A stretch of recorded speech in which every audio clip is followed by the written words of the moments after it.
Hello, Bapatla Nani cooking అండి. మీకు ఇంకొక రెసిపీ తోటి మీ దగ్గరకు వచ్చానండి.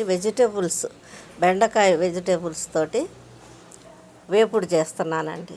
ముందుగా బెండకాయలు తీసుకొని చక్కగా నీళ్ళల్లో వేసి కడిగి గుడ్డతో తుడిసిన తర్వాత ప్లేట్లో పెట్టిన బెండకాయల్ని చక్కగా అటు ఇటు ముక్కలు కోసి చీల్చుకోవాలండి. ఆ తర్వాత కావాల్సిన పదార్థాలు ఉప్పు, కారము, ధనియాల పొడి, చిన్నులపాయలు 2 ముద్దలు తీసుకోవాలండి. 2 చిన్నులపాయలు తీసుకుంటే అన్నీ ఒలిసిన తర్వాత ఒక 15-20 అవుతాయండి. ఆ తర్వాత అది మిక్సీ పట్టుకోవాలండి.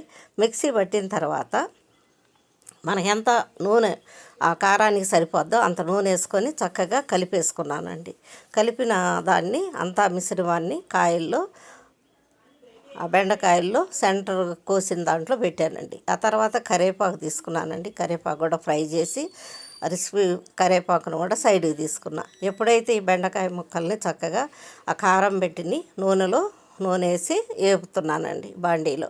అదే కరివేపాకు వేపిన బాండీలో చక్కగా ఆ యొక్క బెండకాయల్ని లోపల కారం నింపాను. ఆ తర్వాత కొంచెం సేపు మూత పెట్టి మనం ఆ డిష్ని